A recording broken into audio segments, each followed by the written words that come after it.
സംഘടിപ്പിച്ച രണ്ടാമത് വാർഷിക CPC ക്രിക്കറ്റ് ലീഗ് 2026 ടൂർണമെന്റിന്റെ സമ്മാനദാന ചടങ്ങിൽ തമിഴ്നാട് പൊതുമരാമത്ത്, ഹൈവേസ്, ചെറുകിട തുറമുഖങ്ങൾ, കായിക വികസന വകുപ്പ് മന്ത്രി ആദവ് അർജുന മുഖ്യാതിഥിയായി പങ്കെടുത്തു. ஒவ்வொரு சகோதரிகளையும் மக்கள் தேர்தல் பயணத்திலும் சரி, அரசியல் பயணத்திலும் சரி, எங்களோடு நீங்களாம் வந்திருக்கீங்க. இங்க இருக்கக்கூடிய ஒவ்வொரு ரிப்போர்ட்டர்ஸையும் எங்களோட பயணிச்சிருக்கீங்க. எங்களோட வெற்றிக்கு இங்க இருக்கக்கூடிய பத்திரிகையாளர்களும் முக்கியமான காரணம்.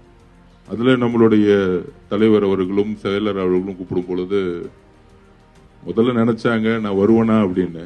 ചെന്നൈ ചേപ്പാക്കത്തുള്ള പ്രസ് ക്ലബിലെ ചടങ്ങിൽ അദ്ദേഹം വിജയികൾക്കുള്ള ട്രോഫികളും സമ്മാനങ്ങളും വിതരണം ചെയ്യുകയും ആശംസകൾ അറിയിക്കുകയും ചെയ്തു. തമിഴക വെട്രിക്കഴകം നേതൃത്വം നൽകുന്ന തമിഴ്നാട് സർക്കാർ മാധ്യമങ്ങളോട് പൂർണ്ണ സുതാര്യതയോടെയാണ് പ്രവർത്തിക്കുന്നതെന്ന് അദ്ദേഹം വ്യക്തമാക്കി. News desk 99 news, Chennai, Tamil Nadu.